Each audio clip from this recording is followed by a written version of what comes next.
जरा सोचिए एक पल के लिए, कुछ सन्यासी और फकीर हैं जो जंगलों और तीर्थों में घूमते हैं। हाँ, जिनका दुनियादारी से कोई लेना देना नहीं है। बिल्कुल। और वो अचानक तलवारें उठा लें और किससे भिड़ जाएं, सीधे उस समय की दुनिया की सबसे ताकतवर मिलिट्री से। मतलब ब्रिटिश ईस्ट इंडिया कंपनी से। हाँ, सुनने में किसी फिल्म की स्क्रिप्ट लगती है ना। अक्सर जब हम भारतीय इतिहास पढ़ते हैं तो 1857 की क्रांति को एक अचानक भड़के हुए ज्वालामुखी की तरह देखा जाता है। जैसे मंगल पांडे ने गोली चलाई और रातों रात पूरे देश में बगावत शुरू हो गई। राइट। लेकिन क्या कोई ज्वालामुखी बिना किसी अंदरूनी हलचल के फटता है? नहीं, बिल्कुल नहीं। एकदम सटीक बात कही आपने। 1857 का रिवोल्ट कोई आइसोलेटेड इवेंट नहीं था जिसे हम बस शून्य में रख कर देख सके। एग्जैक्टली ये उस लावे का विस्फोट था जो एक सदी से, मतलब पूरे 100 सालों से सुलग रहा था। और ये सब ब्रिटिश ईस्ट इंडिया कंपनी के कॉलोनियल एक्सप्लॉयटेशन के कारण हो रहा था। और इसीलिए आज के इस गहन अध्ययन का मिशन है स्पेक्ट्रम मॉडर्न इंडिया के उस बहुत ही महत्वपूर्ण चैप्टर का विश्लेषण करना जिसे हम people's resistance against British before 1857 कहते हैं। तो यूपीएससी एस्पिरेंट्स आईएएस विषय की परतों को खोलते हैं। Let's unpack this. हम सिर्फ ये नहीं देखेंगे कि किसने कहाँ विद्रोह किया, बल्कि हम ये समझेंगे कि उन्होंने ऐसा क्यों किया। हाँ, इन सभी विद्रोहों में जो साझा कड़ी थी वो कॉलोनियल शोषण आखिर कैसे काम करता था। बिल्कुल।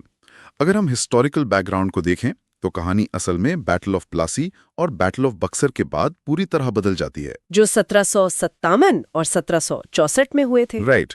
इन युद्धों के बाद ब्रिटिश ईस्ट इंडिया कंपनी सिर्फ एक ट्रेडिंग कंपनी नहीं रह गई थी, उन्हें बंगाल, बिहार और उड़ीसा के दीवानी राइट्स मिल गए थे। मतलब अब वो एक पॉलिटिकल पावर बन गए थे जो टैक्स वसूल सकते थे। हाँ, और यहीं से शुरू हुआ लैंड रेवेन्यू पॉलिसीज में ऐसा बदलाव जिसने पूरे भारतीय समाज की कमर तोड़ दी। ट्रेडिशनल एलिट्स, मतलब जो पुराने जमींदार और राजा थे, उनका विस्थापन शुरू हो गया। और किसानों और आदिवासियों का तो ऐसा भयंकर एक्सप्लॉयटेशन होने लगा जिसकी उन्होंने कभी कल्पना भी नहीं की थी। एग्जैक्टली। इसे समझने के लिए जो सुनने वाले विद्यार्थी हैं वो इमेजिन करें कि एक पुरानी मजबूत इमारत है, बाहर से सब ठीक लग रहा है, लेकिन इमारत की नींव को दीमक धीरे धीरे खोखला कर रही है। बिल्कुल। ब्रिटिश एडमिनिस्ट्रेटिव इंटरफेरेंस और उनकी रेवेन्यू नीतियां वही मत थीं। लेकिन मैं यहाँ एक बात सोच रही थी। जी बताइए। जब हम इस चैप्टर को पढ़ते हैं तो इतने सारे अलग अलग विद्रोहों की लिस्ट मिलती है। इन अलग अलग घटनाओं में कोई कॉमन पैटर्न था क्या? What's fascinating here is कि ये विद्रोह भले ही ज्योग्राफिकली बहुत अलग-अलग क्षेत्रों में हुए थे, लेकिन ये शुरुआती एंटी कॉलोनियल रेजिस्टेंस का बहुत ही मजबूत और पैटर्न बेस्ड उदाहरण थे। अच्छा। अंग्रेजों ने सिर्फ सत्ता नहीं छीनी थी, उन्होंने पूरा स्ट्रक्चर बदल दिया था। सबसे पहले हम ट्रेडिशनल रूलिंग क्लासेस और नागरिक विद्रोहों की बात करते हैं, जो पुराने जमींदार, राजा और योद्धा वर्ग थे। हाँ, वो अपनी सत्ता, अपना स्टेटस और अपनी जमीन छीनने के कारण सबसे पहले लड़े। और इसी की शुरुआत हम उस सन्यासी फकीर रिबेलियन से देख सकते हैं जिसका मैंने शुरू में जिक्र किया था, जो 1763 से 1800 तक चला था। बिल्कुल। अब सन्यासी लड़े क्यों? क्योंकि 1770 में बंगाल में एक बहुत भयानक अकाल पड़ा था और लाखों लोग भूखे मर रहे थे। हाँ, लेकिन ब्रिटिश इकोनॉमिक पॉलिसीज इतनी क्रूर थीं कि उन्होंने टैक्स कम करने के बजाय और सख्ती कर दी। सन्यासियों और फकीरों को जो तीर्थ यात्रा करने पर दान मिलता था वो मिलना बंद हो गया। और शायद अंग्रेजों ने उनके रास्तों पर भी पाबंदी लगा दी थी। एग्जैक्टली। मजबूर होकर उन्होंने हथियार उठा लिए। वॉरेन हेस्टिंग्स को इन्हें दबाने में सालों लग गए थे। मजनू शाह और देवी चौधरानी इसके प्रमुख नेता थे। और विद्यार्थियों को ये भी याद रखना चाहिए कि बंकिम चंद्र चट्टोपाध्याय का मशहूर नॉवल आनंद मठ इसी सन्यासी विद्रोह पर आधारित है। सही कहा। लेकिन ये तो बंगाल की बात हुई ना। अंग्रेजों की नीतियां तो हर जगह फैल रही थीं। बहुत तेजी से फैल रही थी। इसी समय बंगाल के ही मिदनापुर और ढालभूम में भी 1766 से 74 के बीच भयंकर विद्रोह हो रहा था। वहां दामोदर सिंह और जगन्नाथ ढाल ने नई लैंड रेवेन्यू सिस्टम के खिलाफ बगावत की थी, है ना? हाँ, अंग्रेजों ने पुरानी जमींदारी व्यवस्था को खत्म करके नए ठेकेदारों को जमीनें देनी शुरू कर दी थी। एक मिनट, मैं यहाँ आपको रोकूंगी। मुझे ये ठेकेदार वाला सिस्टम थोड़ा और समझना है। जरूर। जैसे यूपी के गोरखपुर, बस्ती और बहराइच में 1781 में जो विद्रोह हुआ था, वहां एक इजारेदार मेजर अलेक्जेंडर हनाय का नाम आता है। हाँ। तो ये इजारेदार आखिर करते क्या थे जिससे किसान इतने भड़क गए? ये बहुत ही क्रिटिकल पॉइंट है। इजारेदार बेसिकली एक रेवेन्यू कॉन्ट्रैक्टर होता था। अंग्रेजों ने ऑक्शन या टेंडर निकाला कि जो सबसे ज्यादा टैक्स वसूल कर हमें देगा उसे हम इस इलाके का ठेका दे देंगे। अच्छा, तो सबसे बड़ी बोली लगाने वाले को जमीन मिल जाती थी। बिल्कुल। अब उस इजारेदार को पता है कि उसका ठेका टेम्पररी है, तो वो किसानों से कोई हमदर्दी नहीं रखता था। वो उन्हें बुरी तरह निचोड़ता था ताकि अपना प्रॉफिट मैक्सिमाइज कर सके। बाप रे। हन्नाई का रेवेन्यू डिमांड इतना ओप्रेसिव था कि वहां के किसानों और पुराने जमींदारों ने मिलकर उसके खिलाफ हथियार उठा लिए। मतलब ये पूरा सिस्टम ही लूट पर आधारित था। और ऐसा नहीं है कि ये सिर्फ नॉर्थ इंडिया में हो रहा था। अगर हम साउथ की तरफ बढ़ें तो वहां भी राजाओं को एक अलग तरीके से लूटा जा रहा था। राइट। राजा और विजयनगरम का विद्रोह जो 1794 में हुआ था, वो तो ब्रिटिश धोखेबाजी का क्लासिक उदाहरण है। बिल्कुल। वहां अंग्रेजों ने फ्रांसीसियों को हराने के लिए राजा से संधि की थी। जब काम निकल गया तो उसी राजा से भारी ट्रिब्यूट मतलब पैसा मांगने लगे और हुक्म दिया कि अपनी सेना भंग कर दो। हाँ, जो कि सीधे सीधे राजा के सम्मान पर चोट थी। राजा ने झुकने से इनकार कर दिया और लड़ते हुए पद्मनाभम के युद्ध में अपनी जान दे दी। ये जो सत्ता और सम्मान छीनने का दर्द था ना, ये हमें कई और जगह पर भी दिखता है। बिल्कुल दिखता है। मैसूर के पतन के बाद कर्नाटक में मराठा नेता धुंडिया वाघ ने आर्थर वेलेस्ली की सेनाओं के खिलाफ 1799 से 1800 तक एक मजबूत संघर्ष खड़ा किया था। और दूसरी तरफ केरल में केरल सिंगम के नाम से मशहूर केरल वर्मा पझस्सी राजा ने भी बगावत कर दी थी। पझस्सी राजा का केस तो बहुत दिलचस्प है। अंग्रेजों ने उन पर भारी टैक्स लगाया और वायनाड के जंगलों पर कब्जा करना चाहा, जिसके जवाब में पझस्सी राजा ने अंग्रेजों के खिलाफ एक बहुत ही लंबा और थका देने वाला गुरिल्ला युद्ध लड़ा था। हाँ, जो 1797 और फिर 1800 से 1805 तक चला। वो जंगलों में छुपकर ब्रिटिश सेनाओं पर भयंकर हमले करते थे। और अवध में तो गुस्सा इतना बढ़ गया था कि 1799 में वजीर अली खान ने बनारस में ब्रिटिश रेजिडेंट की ही हत्या कर दी, जिसे इतिहास में मैस्कर ऑफ बनारस कहा जाता है। सही कहा।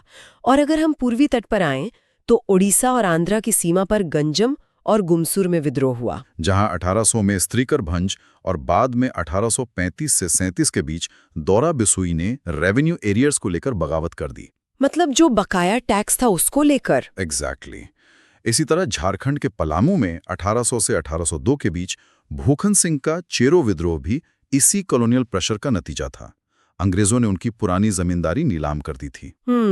और दक्षिण भारत में पॉलीगर्स का विद्रोह जो 1795 से 1805 तक चला, वो भी तो बहुत फेमस है। हाँ, वीर पांड्या कट्टुबम्मन का नाम इसमें सबसे प्रमुख है।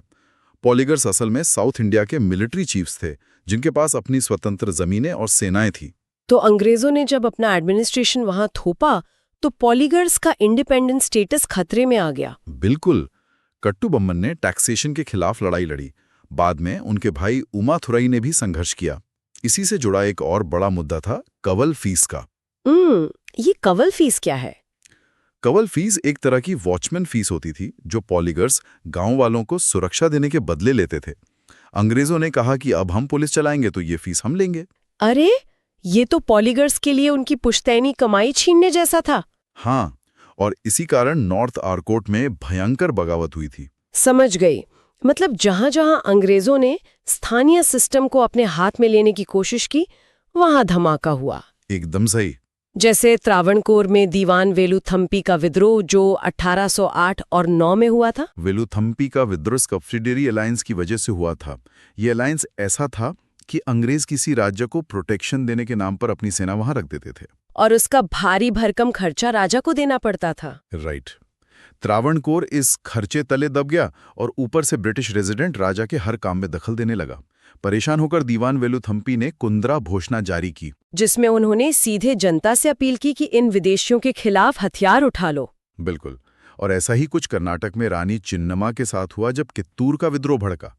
अंग्रेजों की एनेक्सेशन मतलब हड़पने की नीतियों ने इस बहादुर रानी को भी तलवार उठाने पर मजबूर कर दिया। अगर हम उत्तर और पश्चिम की तरफ देखें तो 1809 में हरियाणा में भिवानी के जाटों ने ब्रिटिश सत्ता को चुनौती दी थी। और बुंदेलखंड में 1808 से 12 के बीच गोपाल सिंह ने अंग्रेजों की नाक में दम कर दिया था, जिसके बाद मजबूर होकर अंग्रेजों को शांति के लिए इकरारनामा साइन करना पड़ा। राव भारमल का विद्रोह भी इसी प्रशासनिक और रेवेन्यू नीतियों का नतीजा था। बिल्कुल। और ऐसा नहीं है कि सिर्फ जमींदार या राजा परेशान थे, आम नागरिक भी बहुत त्रस्त थे। वो कैसे? यूपी के बरेली में 1816 में अंग्रेजों ने एक नया पुलिस टैक्स लगा दिया।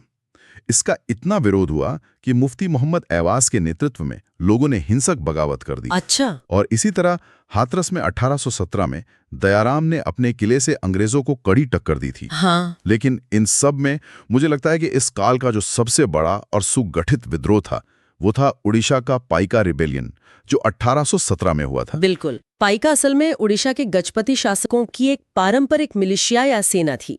इन्हें अपनी सैन्य सेवाओं के बदले टैक्स फ्री जमीनें मिली हुई थीं, जिन्हें निष्कर जमीन कहा जाता था, है ना? एग्जैक्टली।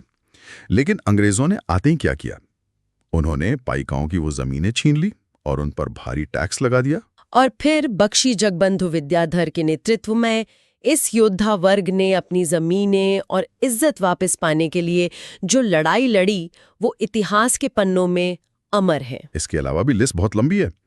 1818 से 20 का वघेरा राइजिंग, असम में 1828 में गोमधर कुंवर के नेतृत्व में अहोम विद्रोह, और 1840 के दशक में सूरत सॉल्ट एजिटेशन, जहां नमक पर टैक्स बढ़ने का विरोध हुआ था। हाँ, और 1844 में कोल्हापुर और सावंतवाड़ी में गड़करियों का विद्रोह, जो कि डिमोबिलाइज सैनिकों मतलब जिन्हें नौकरी से निकाल दिया गया था, उनका गुस्सा था। और एक विद्रोह जिसका हम जिक्र करना शायद भूल रहे थे, असम में मोआमारियाज रिवोल्ट, जो 1769 से 99 तक चला। अरे हाँ, मुझे ये मोआमारियाज का केस थोड़ा कंफ्यूजिंग लगता है।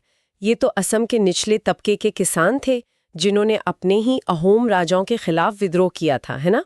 तो इसमें ब्रिटिश कहाँ से आ गए? यही तो अंग्रेजों की रणनीति थी। मोआमारियज में जब अपने राजाओं के खिलाफ विद्रोह किया तो अहोम राजाओं ने घबराकर अंग्रेजों से मदद मांग ली। अच्छा, तो अंग्रेजों ने अपनी सेना भेज दी। बिल्कुल। और इस तरह उन्हें असम के आंतरिक मामलों में दखल देने का मतलब ब्रिटिश इंटरवेंशन का परमानेंट रास्ता मिल गया। ओहो, मतलब जहां भी मौका मिला उन्होंने अपना पैर फंसा लिया। अब तक हमने जितने भी ट्रेडिशनल रूलर्स और जमींदारों की बात की है, क्या हम कह सकते हैं कि इन पुराने शासकों का अपनी सत्ता खोने का ईगो और जनता का भारी आर्थिक दर्द, ये दोनों आपस में मिल गए थे? ये बहुत ही सटीक ऑब्जर्वेशन है आपका। ट्रेडिशनल एलिट्स को अपनी सत्ता जाने का दुख था और किसानों को अपनी जमीन और आजीविका खोने का। जब ये दोनों मिले तो एक बड़ा सिविल अपराइजिंग खड़ा हुआ, राइट? और यहाँ एक और डायमेंशन जुड़ता है। जब आर्थिक दर्द बहुत गहरा हो जाता है, जब इंसान को कोई रास्ता नहीं सूझता, तो वो धर्म की तरफ मुड़ता है। हाँ। इसी एक्सट्रीम इकोनॉमिक डिस्ट्रेस ने कई किसान आंदोलनों को एक धार्मिक रंगत या रिलीजियस ओवरटोन्स दे दिए। Peasant movements with religious overtones. हाँ, इसका सबसे बड़ा उदाहरण तो नारकिलबरिया अपराइजिंग है, जो 1831 में हुआ था। बिल्कुल। टीटू मीर ने मुस्लिम किसानों को हिंदू जमींदारों और ब्रिटिश इंडिगो प्लांटर्स के खिलाफ खड़ा किया था। और सुनने वालों को शायद हैरानी होगी कि अंग्रेजों ने किसानों पर दाढ़ी रखने का टैक्स लगा दिया था, जिसे बियर्ड टैक्स कहा जाता था। सोचिए, कोई विदेशी हुकूमत आपके पहनावे या दाढ़ी पर टैक्स ले। इससे गुस्सा इतना भड़का कि टीटू मीर ने एक बांस का किला बना लिया और अंग्रेजों से लड़े। बाद में ये विद्रोह वहाबी आंदोलन में मिल गया। इसी तरह बंगाल में ही पागलपंथी विद्रोह हुआ, जो 1825 से 35 तक चला। करम शाह और उनके बेटे टीपू ने गारो हाजोंग जनजातियों को जमींदारों के भारी लगान के खिलाफ ऑर्गेनाइज किया।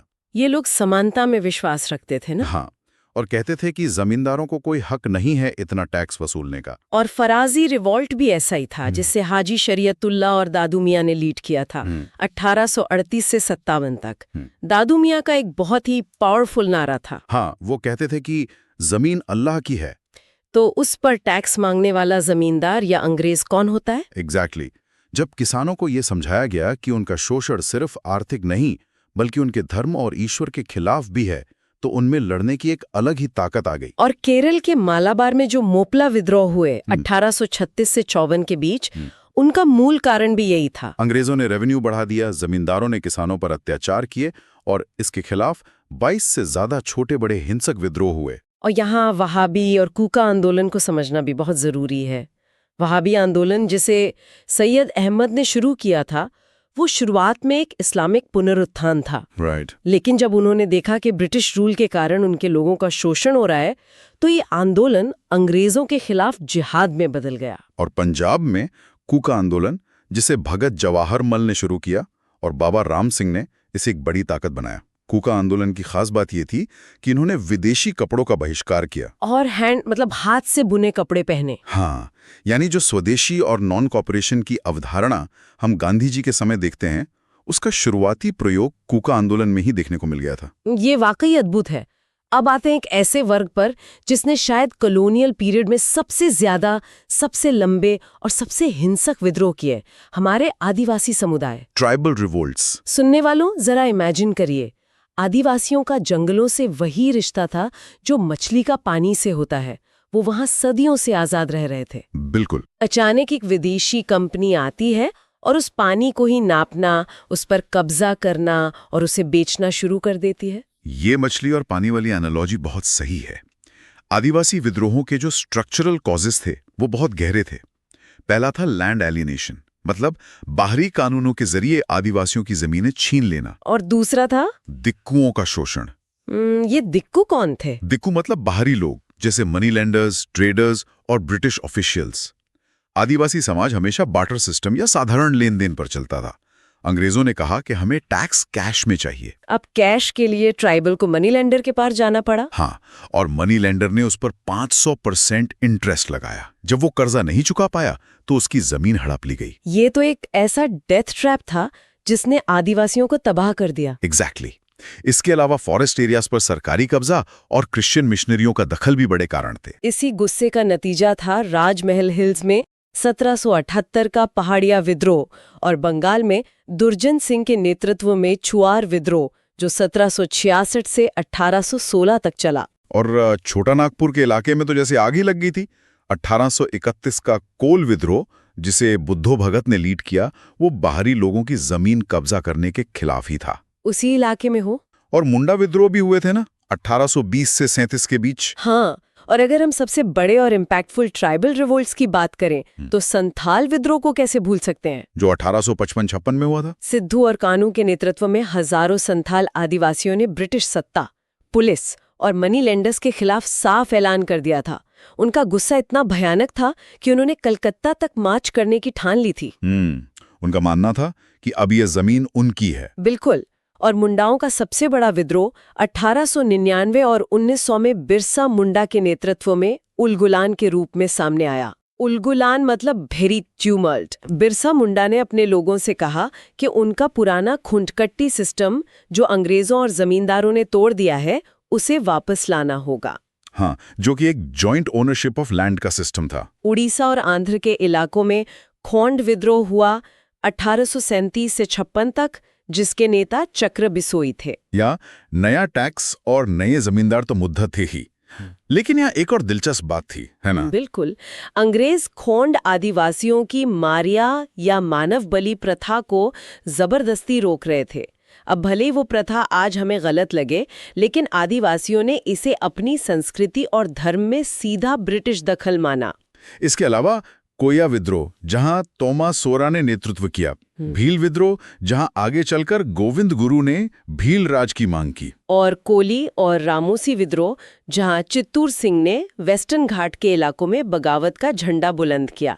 ये सब तो मेनलैंड ट्राइब्स की कहानी थी। एक सड़क निर्माण का प्रोजेक्ट शुरू किया जो खासी पहाड़ियों से होकर जाता था। इसके लिए उन्होंने बाहर से मजदूर भी बुला लिए थे। हाँ, तो तीरथ सिंह ने खासी, गारो और सिंगफोज लोगों को इकट्ठा करके इन विदेशों को बाहर खदेड़ने की कोशिश की। और 1830 के दशक का सिंगफोज रिबेलियन भी ऐसा ही था, जिसने ब्रिटिश गैरिसन पर कई बड़े और हिंसक हमले किए। इन सारे ट्राइबल रिबेलियंस में एक बात कॉमन थी, ये बहुत ही लोकल लेवल पर हो रहे थे। इनके पास कोई मॉडर्न हथियार नहीं थे, लेकिन इनका गुस्सा और लड़ने का जज्बा ब्रिटिश सिस्टम के खिलाफ बहुत गहरा था। बिल्कुल। अच्छा, अब उन लोगों की बात करते हैं जो खुद तो इस कॉलोनियल सिस्टम का हिस्सा थे, जिनके कंधों पर बंदूक रखकर अंग्रेज राज कर रहे थे, लेकिन अंदर से वो भी पिस रहे थे। आप सिपाहियों की बात कर रही हैं? हाँ, सिपाही। 1857 से पहले भी कई सिपाही विद्रोह या सेपॉय म्यूटिनीज हुई थीं। असल में देखा जाए तो सिपाही कोई अलग से आसमान से उतरा वर्ग नहीं था, वो वर्दी पहने हुए किसान ही थे। पीजेंट्स इन यूनिफॉर्म, ये बहुत ही प्रोफाउंड टर्म है। सिपाहियों को छावनियों में जो समस्याएं आ रही थीं, वो उनके गांवों में चल रहे सिविलियन पॉपुलेशन के दर्द का ही एक्सटेंशन थे। अगर गांव में किसान बाप का एक्सप्लॉयटेशन हो रहा है, तो फौज में बेटे को तो गुस्सा आएगा ही। एग्जैक्टली। और फौज के अंदर के मुख्य कारण थे प्रमोशन और सैलरी में गोरों के मुकाबले भारी भेदभाव, ब्रिटिश अधिकारियों का बुरा व्यवहार और सबसे बड़ा मुद्दा विदेश में सेवा। हाँ, उस समय समुद्र पार करने का मतलब था अपनी जाति और धर्म खो देना, और धार्मिक प्रतीकों पर रोक भी एक बड़ा मुद्दा था। उदाहरण के लिए 1806 की वेल्लोर म्यूटिनी।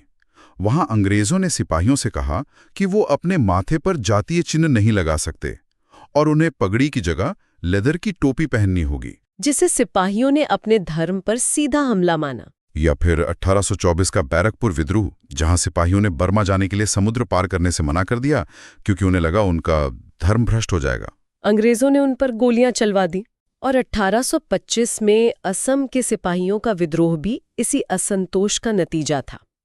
तो अगर हम इस पूरे डिस्कशन को समेटें, इन सारे विद्रोहों, चाहे वो सिविल हों, पीजेंट हों, ट्राइबल हों या सिपाही हों, इन सब में कुछ साझी बातें या शेयर्ड स्ट्रक्चरल कॉजेस थे। बिल्कुल, एग्रेरियन डिस्ट्रेस, ट्रेडिशनल एलिट्स का विस्थापन, ट्राइबल लैंड एलियनेशन और एग्रीकल्चर का कमर्शलाइजेशन। लेकिन फिर एक सवाल उठता है, अगर इतना ही गुस्सा था तो ये सफल क्यों नहीं हुए? क्या हम कह सकते हैं कि इन लोगों के पास लड़ने का जज्बा तो बेहिसाब था, लेकिन जीतने के बाद देश को कैसे चलाना है उसका कोई आधुनिक ब्लूप्रिंट नहीं था? This raises an important question, और यही इन शुरुआती विद्रोहों की सबसे बड़ी लिमिटेशन थी। ये आंदोलन राष्ट्रीय स्तर के क्यों नहीं बन पाए? इसके कई कारण हैं। सबसे पहला, इनका नेतृत्व बहुत ही लोकलाइज था। संथालों को नहीं पता था कि साउथ में पॉलीगस क्या कर रहे हैं। राइट, लैक ऑफ कोऑर्डिनेशन था। दूसरा, कम्युनिकेशन और मिलिट्री रिसोर्सेज की भारी कमी थी। ये लोग अपने पुराने तीर कमान और भालों से लड़ रहे थे, जबकि अंग्रेजों के पास टेलीग्राफ और आधुनिक बंदूकें थीं। और मॉडर्न नेशनलिज्म की भावना भी तो नहीं थी। एब्सोल्युटली, भारत एक राष्ट्र है, ये कॉन्सेप्ट अभी डेवलप नहीं हुआ था। और जैसा आपने कहा, ब्लूप्रिंट नहीं था। अधिकांश विद्रोही नेता पुरानी सामंती व्यवस्था या फ्यूडल सिस्टम को ही वापस लाना चाहते थे। वो चाहते थे कि पुराना राजा वापस आ जाए, बस अंग्रेज चले जाए। एग्जैक्टली, उनके पास फ्यूचर का कोई नया प्रोग्रेसिव विजन नहीं था। ये बहुत ही सटीक विश्लेषण है, लेकिन इसका मतलब ये नहीं कि ये विद्रोह फेलियर थे। इनका ऐतिहासिक महत्व या हिस्टोरिकल सिग्निफिकेंस बहुत बड़ा है। बहुत बड़ा महत्व है। भले ही ये सभी विद्रोह एक एक करके अंग्रेजों द्वारा बेदर्दी से कुचल दिए गए, लेकिन इन्होंने साबित कर दिया कि ब्रिटिश राज कोई शांति या गुड गवर्नेंस का दौर नहीं था। इन्होंने ब्रिटिश शासन के खिलाफ उस गहरे और सच्चे आक्रोश को सतह पर ला दिया। और सबसे बड़ी बात, इन्हीं छोटे छोटे विद्रोहों ने 1857 के महाविद्रोह के लिए मनोवैज्ञानिक और रणनीतिक जमीन तैयार की थी। लोगों के मन से अंग्रेजों के अजय होने का डर निकल गया था। बिल्कुल सही कहा।